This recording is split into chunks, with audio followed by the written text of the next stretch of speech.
దేవునికి స్తోత్రం. హల్లెలూయా. మనం దేవునిలో ఆయన ప్రేమని, నూతనత్వాన్ని, లేదా నవీన స్వభావాన్ని, అలాగే మరి తేజో సంబంధమైనటువంటి యుద్ధోపకరణములు, అలాగే సర్వాంగ కవచాన్ని మనం ధరించుకొని ప్రభువులో మనం ముందుకు సాగాలని దేవుని వాక్యం మనకి జ్ఞాపకం చేస్తుంది. అయితే ఈ రోజున మనం గమనిస్తూ ఉన్నట్లయితే దేవుని యొక్క లేఖనాల్లో లోకం గురించి, దేవుని సంబంధమైన వాటి గురించి అనేకమైన సంగతులు మనకు రాయబడతా వచ్చినాయి. లోకంలో ఉన్నటువంటి సమస్తం కూడా అవి వ్యర్థము అని దేవుని వాక్యం మనకి ఇక్కడ జ్ఞాపకం చేస్తూ ఉంది. ఎందుకని మనం చూస్తూ ఉన్నట్లయితే దేవుని యొక్క లేఖనాల్లో మరి జ్ఞాని అయినటువంటి సొలొమోను రాసినటువంటి ప్రసంగి 1:3 సూర్యుని కింద నరులు పడుచుండు పాటు అంతటి వలన వారికి కలుగుతున్న లాభము ఏమి అని చెప్తా ఉన్నాడు. మనుషులకు లోకంలో సూర్యుడి కింద వారు పొందుతున్నటువంటి ఆ శ్రమ, లేకపోతే వాళ్ళ యొక్క పనులు, వాళ్ళ యొక్క కార్యాలన్నింటిని బట్టి వారికి కలుగుతున్న లాభం ఏంటి అని చెప్తా ఉన్నాడు. నిజంగానే మనం ఇక్కడ ఒక మాట ఆలోచన చేసినట్లయితే మనుషుల యొక్క ప్రయాసలో మామూలుగా లాభం ఉంది కదా. లోకంలో లాభం అనేది ఉంది. మనం ప్రయాసపడుతున్నాం, కష్టపడుతున్నాము, దానికి ఫలితం అనేది కొంత దొరుకుతుంది. అయితే ఈ లోకంలో మనకు దొరికేటువంటి ఫలితం అనేది, లాభం అనేది కొంతవరకే, కానీ అంతా కూడా మనకి మేలుకరమైనదిగా ఉండదు అని ప్రసంగి జ్ఞాపకం చేస్తున్నాడు. ఆయన జ్ఞానంతో నింపబడినటువంటి వాడై సామెతలు రాసిన తర్వాత చివరికి తన జీవితంలో అనేకమైనటువంటి కార్యాలు జరిగించి ఆ ప్రసంగం అనేది రాస్తూ ఆయన అనుభవం ద్వారా చెప్తున్నాడు, సమస్తం కూడా వ్యర్థమే, భూమి మీద మనకు ఏది కూడా లాభకరమైంది లేదు అని చెప్తున్నాడు. భూమి మీద లాభకరమైంది లేదు అని చెప్పినటువంటి ఆయన అనేకమైన విషయాలు బైబిల్లో మనం పొందుపరచబడినటువంటి వాటిని మనం గమనించినట్లయితే దేవునిలో ఉన్నప్పుడు లాభం ఉంది అని చెప్తున్నాడు. దేవుని యొక్క విషయాల్లో మనకి లాభాన్ని పొందగలుగుతాము అంటున్నాడు. ఎప్పుడు మనం లాభాన్ని పొందుతామయ్యా లోకంలో అంటే మొట్టమొదటిగా అంటున్నాడు కదా, దేవుని యొక్క ఉపదేశం వినటం వల్ల మనకి లాభం కలుగుతుంది అని మరి దావీదు మనకి జ్ఞాపకం చేస్తున్నాడు. చూడండి, కీర్తన గ్రంథంలో 19వ కీర్తన 11వ ఈ యొక్క మాటలు బంగారు కంటెను విస్తారమైన, మేలిమి బంగారు కంటెను కోరతగినవి, తేనె కంటెను చుంటే తేనె దారల కంటెను అవి మధురమైనవి, వాటి వలన నీ సేవకులు హెచ్చరిక నుందును, వాటిని గైకొనుట వలన గొప్ప లాభము కలుగును. హల్లెలూయా. దేవుని మాటలు గైకొనటం ద్వారా మనకి లాభం కలుగుతుందట. ఎందుకనంటే దేవుని మాటలు ఎలాంటివని చెప్తున్నాడు, అవి వెండి కంటే, బంగారము కంటే మేలిమైనటువంటివి, తేనె కంటెను జుంటెదారుల తేనె కంటెను కూడా అవి మధురమైనవట. అవి తీసుకున్నప్పుడు అంటే వాటిని మనం గైకొన్నప్పుడు ఆ ఉపదేశం అనేది మన జీవితాలకి గొప్ప లాభాన్ని కలిగించేదిగా ఉంటుంది అని చెప్తున్నాడు. దేవుని మాటలు లాభాన్ని ఇచ్చేవి, దేవుని మాటలు ఆశీర్వాదాన్ని ఇచ్చేవి, దేవుని మాటలు మన జీవితాలకి మేలు కలిగించేవని దేవుని వాక్యం ద్వారా మనకి ఇక్కడ జ్ఞాపకం చేయబడతా ఉంది. నేను కథ చదివాను. అదేంటంటే ఇలాగే ఆడవాళ్ళందరూ ప్రార్థనకు వస్తూ ఉంటారు కదా, మగవాళ్ళందరూ ఏం చేస్తూ ఉంటారు, ఇళ్ళ దగ్గర కూర్చుంటారు, ఏమీ ఇబ్బంది లేకుండా మరణం ఉంటారు. అయితే ఒక రోజు అంట ఆ భక్తి గారిని ఏమంటే వాళ్ళ ఆయన అరుస్తూ ఉందట, ఎందుక పద్దాకి ఇంటి దగ్గర కూర్చుంటావు, నువ్వు కూడా వచ్చి ప్రార్థనలో ఉండొద్దా, నువ్వు మాటలు వింటే నీకు మేలు కలుగుతుంది కదా అని చెప్పిందట. ఆమె బాధ పడలేక తట్టుకోలేక ఆయన కూడా ప్రార్థనకు వచ్చాడు. పాపం ఆయన ఎప్పుడు అలవాట్లేదు కదా, కూర్చొని కుంగుపాటులా ఉన్నాడు. పురుగుపడతా ఉన్నప్పుడు పాస్టర్ మొట్టమొదటి ఏం చెప్పాడంటే, అందరూ వచ్చారా అని అడిగాడంట వాక్యాన్ని మొదలుపెట్టబోయే ముందు. ఆ మాట విన్నాడు, అందరూ వచ్చారా అన్న మాట విన్నాడు. అది చెవిలో పడింది, మళ్ళీ మెల్ల పురుగు పడుతుంది. అందరూ కూర్చోండి అని చెప్పాడు. ఆరాధన అయిపోయిన తర్వాత అందరూ కూర్చోండి మాట వాడు చెవిలో పడింది. మళ్ళా గృహలోకి వెళ్ళిపోయాడు. ఇంకా ప్రార్థన అయిపోయింది, జాగ్రత్తగా వెళ్ళండి అందరూ అని చెప్పాడు. అందరూ వెళ్తున్నారు కదా, జాగ్రత్తగా వెళ్ళమన్నాడు. ఈ 3 మాటలు అన్నాడు. ఆ లావిడ వచ్చి లేపేసింది. వచ్చాడు. ఇంటికి వచ్చినాక పండుకున్నాక పాపం నిద్రలో కలవరిచ్చే అలవాటు ఉందట ఆయనకి. ఆ పండుకొని కలవరించడం మొదలుపెట్టాడట. ఈ లోపల ఒక దొంగలు వచ్చి 4 దొంగలు ఇంట్లోకి దొరబడ్డారు. అప్పుడే వాడు కలవరించాడు. ఏమని? అందరు వచ్చారా అన్న అంట. ఆ దొంగలకి ఏమైంది? అందరూ వచ్చారా అనగానే అమ్మ వీడు మనం చూశాడు అని కూర్చున్నారట. రెండో మాట ఏంటి వాడికి? కూర్చున్నారా అందరూ అన్నాడంట.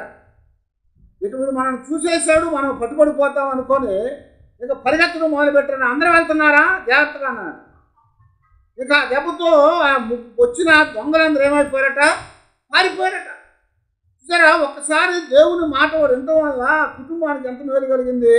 ఆ రాత్రి దొంగలు వచ్చి ఆ ఇంటిని దోచుకొని పోకుండా 3 మాటలు ఎన్నొచ్చాడు కాబట్టి ఆ మాటలు అతనికి మేలు కలిగించింది. కథే కావచ్చు, కానీ ఇక్కడ ఒక గొప్ప సారాంశాన్ని దేవుడు మనకు జ్ఞాపకం చేస్తున్నాడు. దేవుని మాటలు మనం విన్నప్పుడు మేలు కలుగుద్ది. దేవుని మాట చెప్పే సేవకులు చెప్పిన ముందు మాట చివరి మాట వింటేనే అతని జీవితానికి కుటుంబానికి మేలు కలిగింది. మరైతే వెండి కంటే బంగారం కంటే అవి కోరదగినటువంటివి, తేనె కంటేను జుంటుదైన తారల కంటేను అవి ఇంకా మధురమైనవి. వాటిని ఆలకించినప్పుడు, ఆ ఉపదేశాన్ని విన్నప్పుడు మనకి ఎంత మేలు కలుగుతూ ఉంటుందని దేవుని వాక్యం ద్వారా మరి ఇక్కడ దేవుడు మనతో మాట్లాడుతున్నాడు అన్నమాట. లోకంలో అయితే అది వ్యర్థమైందే, కానీ దేవుల్లో ఆ మాటలు మనం గైకొన్నప్పుడు అవి మనకు ఆశీర్వాదాన్ని ఇస్తాయి, మనకు లాభాన్ని చేకూరుస్తాయి. అందుకనే యెషయా గ్రంథంలో కూడా మరి దేవుడు మాట్లాడుతూ యెషయా ద్వారా ఇశ్రాయేలుతో చెప్తున్నాడు కదా. యెషయా గ్రంథం 48వ అధ్యాయం 17వ వచనంలో 18వ వచనంలో విమోచకుడును ఇశ్రాయేలు పరిశుద్ధ దేవుడైన యెహోవా ఇలాగూ సెలవిచ్చుచున్నాడు, నీకు ప్రయోజనము కలుగునట్లు నీ దేవుడనైన యెహోవానగు నేనే నీకు ఉపదేశము చేయుదును, నీవు నడవలసిన త్రోవను నిన్ను నడిపించదను, నీవు నా ఆజ్ఞలను ఆలకించవలనని నేనెంతో కోరుచున్నాను. ఆలకించిన ఎడల నీ క్షేమము నది వలెను, నీ నీతి సముద్ర తరంగముల వలెను ఉండును, నీ సంతానము ఇసుక వలె విస్తారము అగును అని దేవుడు ఇక్కడ జ్ఞాపకం చేస్తూ ఉన్నాడు. ఎంత గొప్ప మాట చెప్తున్నా అండి. దేవుని మాట వినటం ద్వారా, దేవుని మాటను ఆలకించడం ద్వారా, ఉపదేశాన్ని అంగీకరించడం ద్వారా మన జీవితాల్లో గొప్ప ప్రయోజనం కలుగుతుంది అన్నాడు, లాభం కలుగుతుంది. ఆ లాభం ఏందయ్యా అంటే మనం నడవలసిన త్రోవలు ఆయన నడిపిస్తాడట. మనం ఆయన ఆజ్ఞలను గైకొన్నప్పుడు అవి ఆలకించడం ద్వారా మనకి క్షేమం కలుగుద్దట. ఆ క్షేమం అనేది నదిలాగా ప్రవహించుద్దని చెప్తున్నాడు. నది ఎలాగ ఉంటుందండి? అది ప్రవాహాన్ని కలిగి ఉంటుంది. అది అలాగా ఉరవడిగా వెళ్తూనే ఉంటుంది. అలాగే అంటున్నాడు కదా, నది వలె అది క్షేమం ఉంటుంది. నీతి అనేదట సముద్ర తరంగముల వలె ఉండును అంటున్నాడు. సముద్ర తరంగాలు ఎలా ఉంటాయి? ఆగిపోతాయా? ఒక అల వచ్చింది కదా అని ఆగిపోద్ది, ఇంకేం పోతాం పద్దా. కానీ బయట ఒక అలను తీసుకొచ్చి సముద్రంలో నుంచి అలా బయటకు వచ్చి ఆగిపోయి తర్వాత వెళ్దాం అనుకోదు కదా. అలా అమ్మటే అలా, తరంగము అమ్మటే తరంగము లోపల నుంచి వస్తూనే ఉంటాయి. కనుక అలాగా ఆ తరంగాలు అనేవి ఎలాగైతే సముద్రంలో నుంచి ఉరవడగా వస్తూనే ఉంటాయో అలాగే ఇక్కడ దేవుడు చెప్తున్నాడు కదా, మన జీవితాల్లో మన నీతి ఆగకుండా అలాగా సముద్ర తరంగాల్లాగా వస్తూనే ఉంటుందట. మన జీవితాల్లో మన సంతానం ఇసుక రేణువుల్లాగా విస్తరిస్తుందని, గర్భఫలము దాని రేణువుల వల్ల విస్తరిస్తుందని, మరి వారి నామము నా సన్నిధి నుండి కొట్టివేయబడిందని దేవుడు జ్ఞాపకం చేస్తుంది. ఎంత గొప్ప లాభము, ఆశీర్వాదము చూసారు ఇక్కడ. దేవుని యొక్క ఉపదేశాన్ని వింటే మనకు లాభం కలుగుద్ది. ఈ లోకంలో మనం ప్రయాసపడటం వల్ల అంత లాభం రాదు, కానీ దేవుని ఉపదేశాన్ని ఆలకించడం వల్ల మనకు లాభం కలుగుతుందని ఇక్కడ దేవుడు చెప్తా వచ్చాడు. ఆ ఆలకించినప్పుడు అది మన జీవితానికి ఎంతో ఉపయోగకరంగా ఉంటుంది, అది మనల్ని ఆశీర్వాదకరంగా నడిపించేదిగా ఉంటుందని దేవుని యొక్క లేఖనాల్లో మనకు రాస్తున్నాడు అన్నమాట. మరొకటి మనం గమనించినట్లయితే వినటం మాత్రమే కాదు, దేవుని యొక్క ఆజ్ఞలందు మనం భయభక్తులు కలిగినటువంటి వారంగా ఉండాలి అని చెప్తున్నారు. దేవుని యొక్క ఆజ్ఞలందు మనం భయభక్తులు కలిగి ఉన్నప్పుడు అది మనకి లాభంగా ఉంటుంది. సామెతల గ్రంథంలో 13వ అధ్యాయము 13వ వచనంలో మనం చూస్తూ ఉంటే, ఆజ్ఞ విషయమై భయభక్తులు గలవాడు లాభము పొందును. హల్లెలూయా. మన జీవితాల్లో దేవుని యొక్క ఆజ్ఞలు మనము గైకొనే వారంగా, దానికి మనం భయభక్తులు కలిగి ఉండే వారంగా మనం ఉండాలి. కొన్ని మాటలు మనకి విన్నప్పుడు భయం కలుగుతూ ఉంటుంది, కొన్ని మాటలు భక్తి కలుగుతూ ఉంటుంది. అయితే దేవుని మాటలట విన్నప్పుడట అవి మనకి భయభక్తులు కలిగించాలి. ఆ భయభక్తులు కలిగి ఉన్నప్పుడు అంటే దేవుని యొక్క ఆజ్ఞలు వినటం ద్వారా మనకి భయం ఉన్నట్లయితే మన జీవితాలు ఏమవుతుందట, గొప్ప లాభం పొందుతామని చెప్తున్నాడు. ఇశ్రాయేళ్ల జీవితాల్లో మనం చాలాసార్లు చెప్పుకున్నట్లుగా వారు దేవుని మాటలను ధిక్కరించారు, దేవుని మాటలను త్రోసివేశారు. దేవుని మాటలందు వారికి భయం అనేది, భక్తి అనేది లేకుండా పోయింది. గమనించారా? ఎందుకనంటే దేవుడిని వారు చూడలేదు కనుక వారు ఏమనుకున్నారంటే మనకేం చేస్తుంది, ఏమవుతుంది అనుకున్నారు. అయితే దేవుని మాటలు వినకపోవటం ద్వారా, దేవుని యొక్క సన్నిధిలో వారు దేవుని యందు భయభక్తులు కలిగి ఉండకపోవటం ద్వారా వారి జీవితాల్లో గొప్ప నష్టాన్ని తెచ్చుకున్నారు. 6 లక్షల కాలిబలం ఐగుప్తు దేశంలో నుంచి కనానికి బయలుదేరితే విమోచించి అందులో ఎంతమంది చేరుకున్నారట? 2 మాత్రమే చేరుకున్నారు. మిగిలిన వారందరూ కూడా ఏమైపోయారు? అరణ్యములో రాలిపోయారు. కారణం ఏంటో తెలుసా? దేవుని యొక్క ఆజ్ఞలందు వారికి భయభక్తులు లేకపోవటం ద్వారా, దేవుని యొక్క ఆజ్ఞలు వారు గైకొనకపోవటం ద్వారా. దేవుని మాటలు ఆలకించినట్లయితే, దేవుని ఆజ్ఞలు వాళ్ళు ఆలకించినట్లయితే వాళ్ళ జీవితాల్లో గొప్ప ఆశీర్వాదం కలిగేది, వాళ్ళ జీవితాల్లో గొప్ప మేలు కలిగేది, గొప్ప లాభం కలిగేదని దేవుని యొక్క వాక్యం ద్వారా దేవుడు మనకి జ్ఞాపకం చేస్తున్నాడు. అందుకనే యెహోషువ అని చెప్తున్నాడు. ఏం చెప్తున్నాడు? మీరు ఎవరిని సేవిస్తారో నాకు అనవసరం, నేను నా ఇంటి వారు మాత్రం దేవుని యొక్క ఆజ్ఞలందు భయభక్తులు కలిగి ఉంటాము, దేవుని యొక్క ఆజ్ఞలందు మేము విడిచిపెట్టకుండా ఉంటాము. కారణం ఏంటంటే నీ ఆజ్ఞలు నన్ను బలపరిచేవంటాడు దావీదు కీర్తనలో. నీ ఆజ్ఞలు నన్ను సేద తీర్చేవని చెప్తాడు. నీ ఆజ్ఞలు నాకు మార్గము తొలగిపోకుండా మార్గములో నడిపించేవని చెప్తా ఉంటాడు. దేవుని ఆజ్ఞలు మనకి దేవుని మార్గంలో నడిపించేవిగా ఉంటాయి. అందుకొరకే మనము దేవుని ఆజ్ఞలను మనం విన్నట్లయితే మనం జీవించే వారంగా ఉంటాము. అందుకొరకే ఇక్కడ ద్వితీయోపదేశకాండంలో కూడా 38వ అధ్యాయంలోకి వచ్చినప్పుడు అక్కడ దేవుడు మొదటి వచనంలో సెలవిస్తా చెప్తున్నాడు కదా, దేవుని దేవుడైన యెహోవా మాట శ్రద్ధగా విని నేడు నేను నీకు ఆజ్ఞాపించుచున్న ఆయన ఆజ్ఞలన్నిటినీ అనుసరించి నడుచుకునే ఎడల నీ దేవుడైన యెహోవా భూమి మీద ఉన్న సమస్త జనముల కంటే నిన్ను హెచ్చించును. హల్లెలూయా. ఆయన ఆజ్ఞలను గైకొంటే ఏం చేస్తాడంట? సమస్త జనముల కంటే హెచ్చించేవాడుగా ఉన్నాడు అని చెప్తున్నాడు. అలాగే అక్కడే 15వ వచనం చదవండి. ఏమంటున్నాడు అక్కడ? నేను నీకు ఆజ్ఞాపించు ఆయన సమస్త ఆజ్ఞలను కట్టడలను నువ్వు అనుసరించి నడుచుకొనవలెనని నీ దేవుడైన యెహోవా సెలవిచ్చిన మాట వినని ఎడల ఈ శాపములన్నీ నీకు సంభవించును అని చెప్తున్నాడు. ఏమన్నాడు? వింటే నీకేం కలుగుద్దట? నువ్వు వాటిని ఆలకిస్తే నీకు ఆశీర్వాదాలు కలుగుతాయి, నువ్వు వాటిని వినకపోతే నీకేమొస్తుంది? శాపాలు కలుగుతాయి. వినటం వల్ల లాభం, వినకపోతే నష్టం అని చెప్తున్నాడు. ఇక్కడ ఆ కింద మీరు తర్వాత చదువుకోండి, 33 ఆశీర్వాదాలు రాయబడతా ఉంటాయి 14 వచనాల్లో. కానీ ఆ తర్వాత మనం చూస్తూ ఉంటే శాపాలు ఎన్ని ఉన్నాయో తెలుసా? 90 శాపాలు ఉన్నాయి అక్కడ. వినటం వల్ల ఆశీర్వాదాలు, లాభాలు 33 కనపడుతున్నాయి అక్కడ. వినకపోవటం వల్ల ఏమవుతుంది తెలుసా? 90 శాపాలు ఉన్నాయి అక్కడ. అందుకని అంటున్నాడు కదా, మీరు ఏమంటారో మీ ఇష్టం, మీరు దేన్ని అనుసరిస్తారో మీ ఇష్టం, మీరు భయపడతారో భక్తి కలిగి ఉంటారో లేదో మీ ఇష్టం అని చెప్తున్నాడు.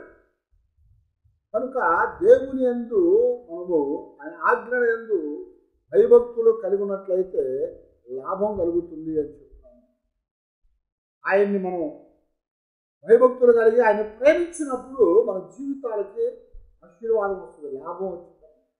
లేకపోతే శాపం వచ్చింది, కీడు వస్తుంది, మరణం అనేది వచ్చింది. అందుకనే సామెతల్లోనే జ్ఞానం మాట్లాడుతూ 8వ అధ్యాయంలో చివరి మాట్లాడారు కదా, ఎవడైతే నన్ను గైకొంటాడో వాడికి జీవం కలుగుతుందట, నా యందు అసహ్యపడు వారందరూ కూడా మరణమును స్నేహితుడు అని చెప్తున్నాడు. దేవుని యొక్క ఆజ్ఞ యందు మనం భయభక్తులు కలిగి ఉన్నప్పుడు మన జీవితాల్లో గొప్ప లాభం కలిగించేవిగా ఉంటుంది. ఆ మాటలు మన జీవితానికి మేలు చేసేవిగా ఉంటాయి. ఆజ్ఞ విడిచి తిరిగినప్పుడు దావీదు అంటాడు, అదిగో నాకు శ్రమ కలిగను అంటాడు. నీ ఆజ్ఞలను నేను విడిచి తిరిగినప్పుడు అంటే నాకు శ్రమ కలిగిందంటాడు. అందువలన నేను మరలా నీ సన్నిధిలోనికి వచ్చానని చెప్పి జ్ఞాపకం చేసుకుంటాను. మరొకటి మనం గమనించినట్లయితే ఎప్పుడు మనకి లాభం కలుగుతుంది, మేలు కలుగుతుందా అంటే పౌలు గారు మాట్లాడుతూ 1వ తిమోతి పత్రికలో 6వ అధ్యాయం ముందు 6వ వచనం చెప్తున్నారు కదా, దైవ భక్తి అనేది మన జీవితానికి గొప్ప లాభాన్ని కలిగించేదిగా ఉంటుంది. దేవుని యొక్క భక్తి, దైవ భక్తి అనేది మనకు లాభాన్ని కలిగించుంది అన్నమాట. అందుకనే 1 తిమోతి పత్రిక 6వ అధ్యాయం 6వ వచనంలో సంతృప్తి సహితమైనటువంటి దైవ భక్తి గొప్ప లాభసాధకమై ఉన్నది. సంతృప్తి సహితమైనటువంటి, సంతృప్తి అంటే ఏంటి? పూర్తిగా తృప్తి కలిగి ఉండడం కదా. కొంతమందికి ఎంత పెట్టినా కానీ తృప్తి ఉండదు కదా, ఎట్లా ఉంటారు, తృప్తి ఉండదు వాళ్ళకి. ఏం పెట్టాడండి, ముక్కలు పెట్టాడు, ఎంపులు పెట్టాడు అంటారు కదా, లేకపోతే ఏం పెట్టాడండి, ఇంతే పెట్టాడంటే ఉంటారు. కానీ ఇక్కడ దేవుడు చెప్తాడు సంతృప్తి సహితమైనటువంటి అంటున్నాడు. తృప్తి కలిగినటువంటి భక్తి, తృప్తి కలిగినటువంటి దేవుని యొక్క భక్తి అంతట గొప్ప లాభసాధకంగా మన జీవితాల్లో ఉంటుంది అని దేవుడు ఇక్కడ మనకి ఆయన జ్ఞాపకం చేసుకున్నాను. ఆ సంతృప్తికరమైనటువంటి భక్తి మనల్ని బలపరిచేదిగా ఉంటుంది, మనకి లాభాన్ని చేకూర్చేదిగా ఉంటుంది. ఎందుకంటే భక్తి కలిగి ఉండటం ద్వారా ఏమవుతామయ్యా అంటే నరకం నుంచి తప్పించబడతా ఉంటున్నాం. దేవుని వాక్యం రాయబడతా ఉంది, భక్తిహీనుల కొరకు నరకం అనేది ఉంచబడింది అని. ఎవరి కోసం అంట? భక్తిహీనుల కోసం నరకం ఉంచాడట దేవుడు. అందుకనే మత్తయి సువార్తలో యేసు వారు చెప్పినట్లుగా ఈ కుడివైపున ఉన్న వారిని చూసి, ఇదిగో లోకం పుట్టింది మొదలుకొని మీ కొరకు సిద్ధపరచినటువంటి అదిగో తండ్రి రాజ్యంలో మీరు ప్రవేశించమని చెప్పాడు. ఈ ఎడమవైపు ఉన్నటువంటి మేకలు లాంటి వాళ్ళని చూసి ఏమన్నాడు, ఇదిగో భూమి పుట్టింది మొదలుకొని మీ కొరకు సిద్ధపరచబడ్డటువంటి అగ్ని గుండంలో పోమని చెప్పాడు, ఆ నరకంలో పోమని చెప్పాడు. కారణం ఏంటి తెలుసా? జీవితాల్లో సంతృప్తి సహితమైనటువంటి భక్తి లేకుండా పోయింది. ఆ సంతృప్తి సహితమైనటువంటి భక్తి అనేది ఎప్పుడు కూడా మనం కలిగినటువంటి వారంగా మనం ఉండాలి. ఆ భక్తిని మనం కలిగి ఉన్నప్పుడు మన జీవితాల్లో మనం సంతోషించే వారంగా ఉంటాం. మన జీవితాల్లో అది గొప్ప ప్రయోజనాన్ని కలిగించేదిగా ఉంటుందని చెప్తున్నాడు. అందుకే అదే 4వ అధ్యాయంలో కూడా 1 తిమోతి పత్రికలోనే 4వ అధ్యాయంలో 8వ వచనం అంటాడు కదా, 7వ వచనం కూడా చదువుతాము. అపవిత్రములైన ముసలమ్మ ముచ్చట్లను విసర్జించి దైవభక్తి విషయంలో నీకు నీవే సాధకము చేసుకొనుము. శరీర సంబంధమైన సాధకము కొంచెము మట్టికే ప్రయోజనకరమగును కానీ దైవభక్తి ఇప్పటి జీవం విషయంలోను రాబోవు జీవం విషయంలోను వాగ్దానముతో కూడినదైనందున అది అన్ని విషయములలో ప్రయోజనకరమగును. హల్లెలూయా. ఎలాంటిదట అది? దైవభక్తి అట ఇప్పటి జీవం విషయంలోను రాబోవు జీవం విషయంలో కూడా. ఇప్పటి జీవము, రాబోయే జీవం.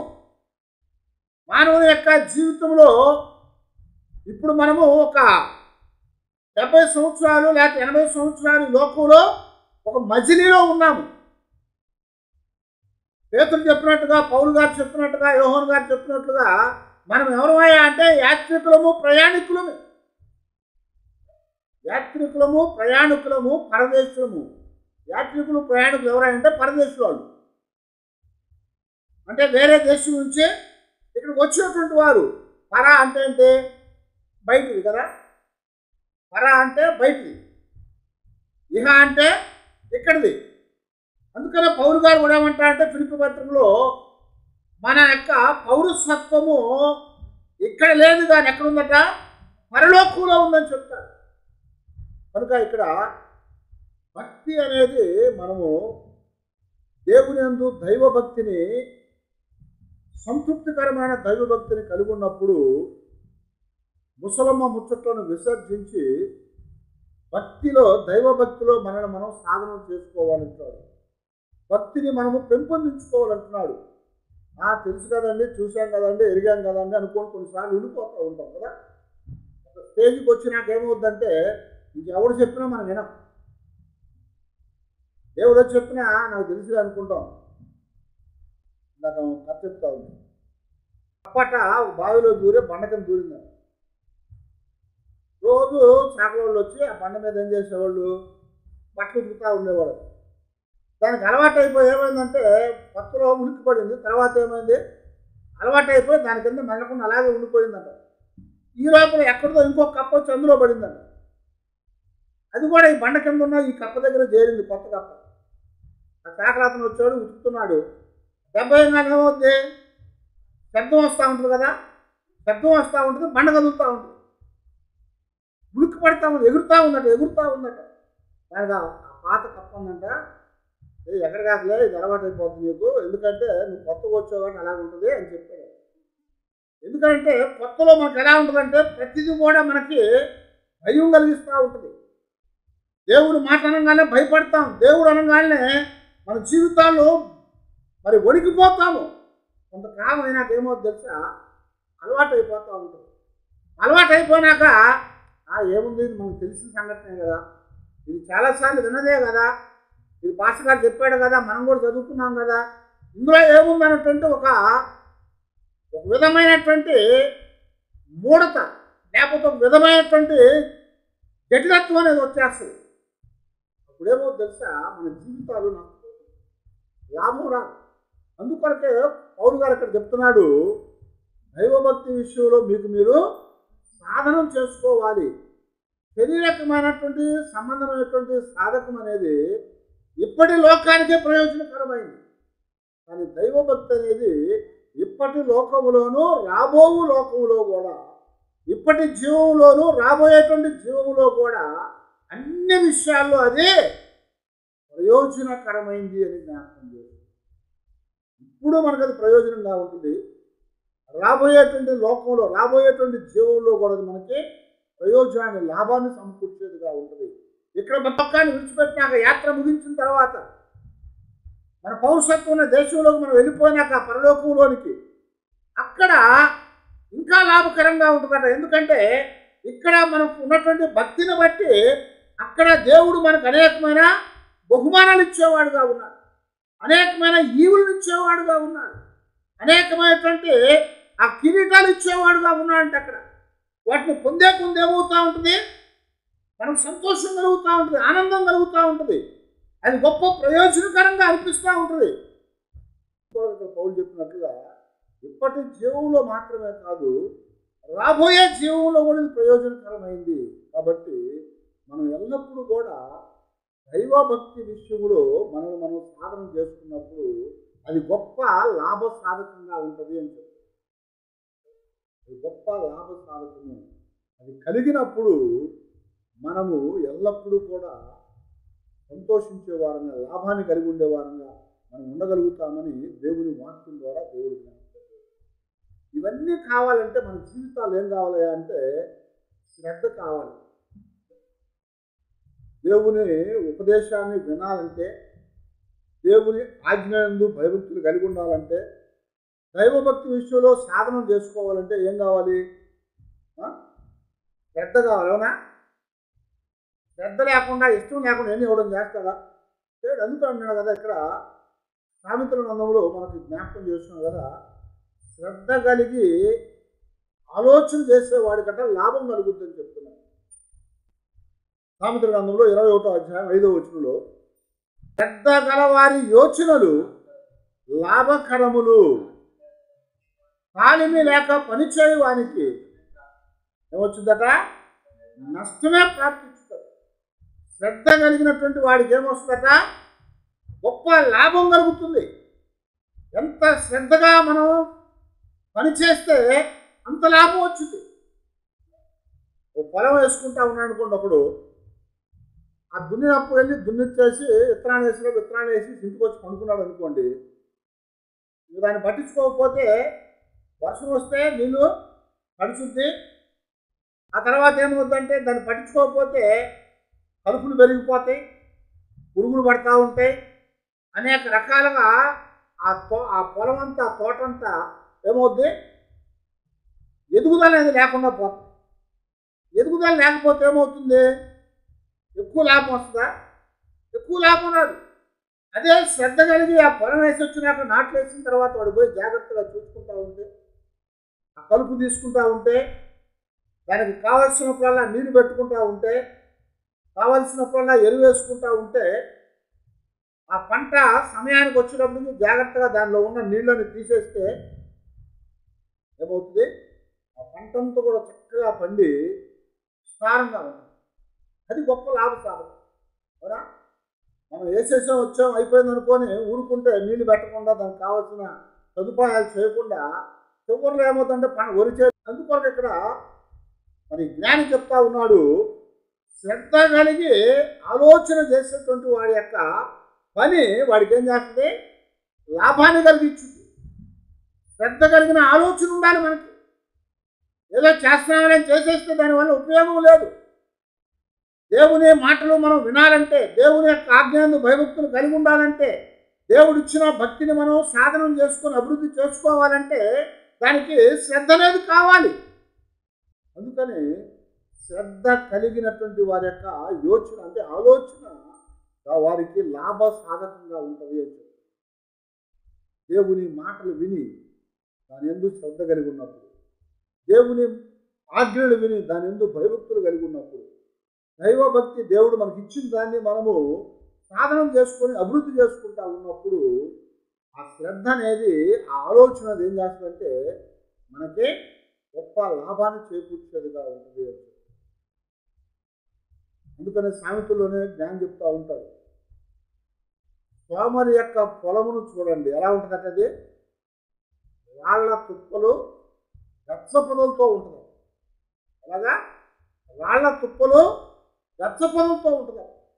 శ్రద్ధ కలిగిన వాడు పొలాన్ని చూసినప్పుడట అది పంటంతా చక్కగా పండి సమృద్ధిగా కనపడతా ఉంటుంది. అందుకే శ్రద్ధ కలిగిన ఆలోచన మన జీవితాల్లో మనం కలిగి ఉంటే అది మనకి లాభాన్ని ఇచ్చేదిగా ఉంటుంది అని దేవుని యొక్క వాక్యం మనకి ఇక్కడ జ్ఞాపకం. ఇంకా మరి ఒకటి చూసినట్లయితే దేవుని లేఖనాల్లో పౌలు గారే మాట్లాడుతూ చెప్తున్నాడు కదా, మనము దేవుని కొరకు జీవించినా, మనం దేవుని కొరకు చనిపోయినా సరే అది లాభం అంటారు.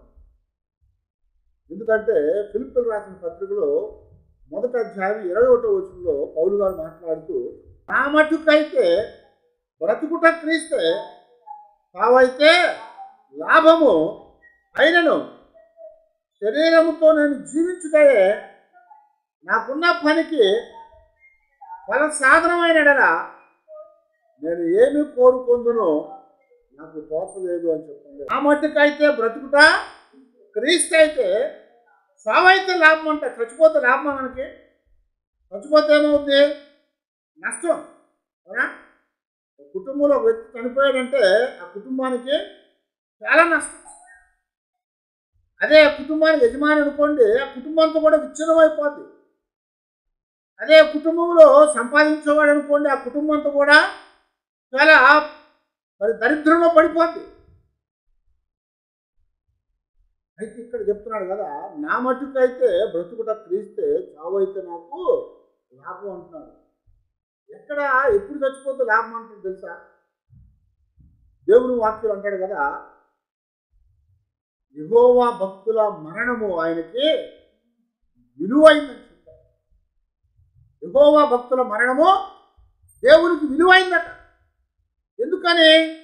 దేవుని యందు భయభక్తులు కలిగి దేవునిలో వారు జీవించారు కనుక, దేవుని యొక్క రాజ్యం కొరకు వారు ఎదురు చూస్తున్నారు కనుక అది గొప్ప లాభం వాళ్ళకి, అది గొప్ప మేలుకరమైంది. కారణం ఏంటంటే దానికోసం వాళ్ళు ఎదురు చూస్తూ ఉన్నారు, దేవునితో ఉండాలని చూస్తున్నాడు. అందుకనే పౌలే మనకి కొరింథీయులకు రాసిన పత్రికలో చెప్తా ఉంటాడు కదా, అదిగో నేను ఇక్కడ ఉండటం అనేది నాకెంతో ఇబ్బందికరంగా ఉంది. కాబట్టి ఈ యొక్క భూమి మీద గుడారం అనేది, నివాసం అనేది శిథిలమైపోయేది. చేతితో చేసిన పని కాకుండా దేవుని చేత కట్టబడ్డటువంటి నిత్యమైనటువంటి నివాసము పరలోకమందు మన కొరకు ఉన్నదని మనం ఎరిగి ఉన్నామని చెప్పి 2 కొరింథీయులకు రాసిన పత్రిక 5వ అధ్యాయం 1వ వచనంలో మనకు జ్ఞాపకం చేస్తున్నాం. కనుక మనము ఇక్కడ ఉండి మూలుగుతూ ఉండటం కంటే కూడా అక్కడ ఉండి గొప్ప మేలును పొందటం మంచిదని చెప్తా వచ్చాడు. ఈ దేహంలో, ఈ గుడారంలో ఉన్నంతసేపు ఏం చేస్తున్నాడంట? మూలుగుతూ ఉన్నాడట. అందుకొరకే నేను ఈ యొక్క గుడారమును విడిచిపెట్టి, మత్స్యమైన దాన్ని విడిచిపెట్టి అమత్స్యమును ధరించుకోవాలని కోరుకుంటున్నాను. మత్స్యమైంది విడిచిపెట్టి అమత్స్యాన్ని ధరించుకోంటాడు. జీవం లేని దాన్ని విడిచిపెట్టి నిత్య జీవాన్ని ధరించుకోవాలనుకున్నాడు. కాబట్టి ఆయన మాట్లాడుతున్నాడు కదా, పరలోకము నుండి మన నివాసము దీనిపైన ధరించుకొని అపేక్షించుచు దీనిలో మూలుగుచ్చు ఉన్నాము. ఈ గుడారంలో ఉన్న మనము భారము మోసుకొని మూలుగుచున్నాము. ఇది తీసివేయవలనని కాదు కానీ మత్స్యమైనది జీవము చేత మింగబడాలని. మత్స్యమైంది జీవం చేత మింగబడాలని. మన మరణం అని అంటే ఏంటి? ఎడబాటు. మరణం అంటే కుటుంబానికి, లోకంలో ఎడబాటు. కానీ మరణం అంటే దేవుల్లో ఏంటంట? అది దేవునితో ఐక్యత. అందుకొరకు ఇక్కడ అన్నాడు కదా, మత్స్యమైంది జీవం చేత మింగివేయబడాలని ఈ నివాసమును ధరించి ఆ నివాసమును దీనిపైన ధరించుకొని కోరుతూ ఉన్నాను అంటున్నాను.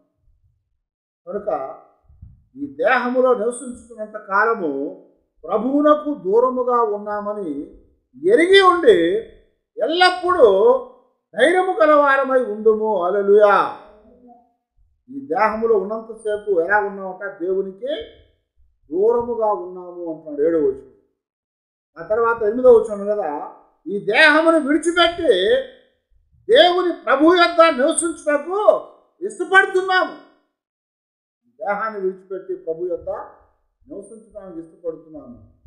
కావున దేహమందున్నను దేహమును విడిచినను ఆయన దుష్టులమై ఉండవలనని మిగుల అపేక్షించుతున్నాము. హల్లెలూయా. అందుకొరకే పౌలు అంటున్నాడు, బ్రతుకుట క్రీస్తే, చావైతే నాకు లాభం అని చెప్తున్నాడు. లోకంలో చచ్చిపోతే నష్టం, కానీ దేవుల్లో చచ్చిపోతే లాభం. అందుకని చనిపోయిన వారి యొక్క ఆ సమాధుల మీద ఏం రాస్తారు క్రైస్తవులు? ఏం రాస్తారు? ప్రభువునందు మృతులు ధన్యులు, లేకపోతే ప్రభువునందు నిద్రించిన వారు వీరు ధన్యులు అని రాస్తూ ఉంటారు. ప్రభువులో నిద్రించాడు, ప్రభువులో మృతి చెందాడు అక్కడ. కనుక ఇక్కడ ప్రభువులో మృతి చెందారు కనుక లోకంలో అక్కడ ప్రభువుతో లెగుస్తారు వారు. అది లాభం అంటున్నాడు. కాబట్టి ప్రసంగి ఏమన్నాడు? సూర్యుని కింద భూమి మీద సమస్తము కూడా ప్రయాస వ్యర్థం అని చెప్పారు. సమస్త ప్రయాస కూడా అది వ్యర్థమే, కానీ అది లాభకరమైనది కాదు అంటున్నాడు. కానీ ఏది లాభకరమైనది అంటే మన జీవితాల్లో దేవుని ఉపదేశం వినటం అనేది లాభకరమైంది. దేవుని యొక్క ఆజ్ఞనందు భయభక్తులు కలిగి ఉండటం అనేది లాభకరమైంది. దైవభక్తి విషయంలో సాధనం చేసుకోవటం అనేది మనకెంతో లాభకరమైంది. మరి శ్రద్ధ కలిగి ఆలోచన కలిగి ఉండటం వల్ల మనకి లాభం చేకూర్చబడుతుంది. లోకంలో చనిపోయినటువంటి వారికి ఉపయోగం లేదు, కానీ దేవుల్లో మనం చనిపోయినట్లయితే, అంటే దేవుని కొరకు మనం చనిపోయినా సరే, దేవుల్లో మనం చనిపోయినా సరే, అది మనకి గొప్ప లాభం. ఎందుకంటే ఈ దేహంలో ఉన్నంతసేపు దేవునికే దూరంగా ఉన్నాము. ఈ దేహాన్ని విడిచినప్పుడు ఎక్కడికి వెళ్తాము? ఎక్కడికైతే దూరంగా ఉన్నామో వాళ్ళ దగ్గరికి వెళ్ళిపోతాం కదా, దేవుని దగ్గరికి వెళ్ళిపోతూ ఉంటున్నాడు. అందువలన ఇవి మనకి గొప్ప లాభసాధకమైనటువంటివి. అందువలన మనము కూడా ఎల్లప్పుడూ దేవునిలో, లోకంలో ఉన్న లాభాలు వెతుకుతాం. కొన్ని లాభాలు అవసరం. లోకంలో ప్రయాస కొన్ని లాభాలు ఇస్తుంది, కానీ ఆ లాభం అనేది శాశ్వతమైనది కాదు. అవునా? ఆ లాభం అనేది శాశ్వతమైనది కాదు. మనం పనికి వెళ్ళాం, డబ్బులు తెచ్చుకున్నాము, కావాల్సింది తెచ్చుకున్నాం, తింటున్నాము, అయిపోతుంది కదా. ఏమవుతుంది? తిన్న తర్వాత ఏమైపోతుంది? బయటకు వెళ్ళిపోతుంది. అయితే ఇక్కడ దేవుని యొక్క సన్నిధిలో చెప్తున్నాడు, మనము లోక సంబంధమైన వాటిని కాదు కానీ దైవ సంబంధమైన వాటి యందు గొప్ప లాభ సాధకాన్ని మనం కలిగి ఉన్నాం కనుక వాటి కొరకు మనము ఎక్కువగా ఆశపడే వాళ్ళంగా మనం ఉన్నాం. లోకం కొరకు ఆశపడకూడదు. లోకం కొరకు ఆశపడే వాళ్ళు ఏమయ్యా తెలుసా? వాళ్ళు గొప్ప నష్టాన్ని తెచ్చుకున్నారు. లోకం కొరకు ఆశపడింది అవ్వమ్మ ఏం తెచ్చుకుంది? మరణాన్ని తెచ్చుకుంది. ధనం కోసం ఆశపడ్డాడు ఎవరు? గెహాజీ కుష్టివ్యాధి తెచ్చుకున్నాడు. అదిగో బంగారము ఎరుకోలో దొరికిన దాని కొరకు, వెండి కొరకు ఆశపడ్డాడు ఆకాను. ఏం తెచ్చుకున్నాడు? తనతో పాటు కుటుంబంతటికే నాశనాన్ని తెచ్చుకున్నాడు. అందుకొరకే ఈ లోక సంబంధమైనటువంటి కొంతవరకు అవసరం, కానీ వాటిని అందే కాదు మన ఆశ అంతా. ఈ లోకంలో వాటి కొరకు మనం ఆశపడాలి, కానీ అత్యాశ కలగకూడదు. అందుకనే పౌలు గారే అదే 6వ అధ్యాయం మొదటి రాసిన పత్రిక 6వ అధ్యాయంలో జ్ఞాపకం చేసి చెప్తాడు, ధనము అనేది కీడు కాదు, కానీ ధన సంబంధమైనటువంటి ఆశ కీడు. ధనాశ కీడు అని చెప్పాడు. ధనం సంపాదించుకోవడం కీడు కాదు, ధనాశ అనేది కీడు అని చెప్తున్నాడు. సమస్త కీడులకు అది మూలమట ధనాశ. కానీ ఏది కావాలన్నా ధనం కావాలి, కానీ ధనాపేక్ష అనేది ఉండకూడదు. ధనం ఎడల ఆశ అనేది ఉండకూడదు, అపేక్ష అనేది ఉండకూడదు. అది కీడు అని చెప్పారు. కనుక మన జీవితాల్లో లోక సంబంధమైన వాటి కొరకు ఆశ కలిగి వాటి కొరకు మనం పరిగెత్తకుండా దైవ సంబంధమైన వాటి కొరకు మనం ఆశించిన వారమై వాటి కొరకు మనం పరిగెత్తి ఆ మేలుని, ఆ జీవాన్ని, ఆ ఆశీర్వాదాన్ని మనం పొందాలని దేవుడు మనకి జ్ఞాపకం చేస్తున్నాడు. కనుక అలాంటి కృప దేవుడు మనకు అనుగ్రహించి నడిపించి బలపరిచేట్టుగా, దేవా లోక సంబంధమైనటువంటి వాటికి కాదు నాయన, లోకంలో ఉన్నదంతా శరీరాశ, నేత్రాశ, జీవపుటంబం. కానీ ఇదిగో నీ కొరకు మేము ఆశ కలిగినటువంటి వారమై నీ కొరకు మేము జీవించడానికి మాకు సహాయం చేయ ప్రభు అని ప్రభు దగ్గర ప్రార్థన చేస్తున్నాం. తరలి వచ్చి ప్రార్థన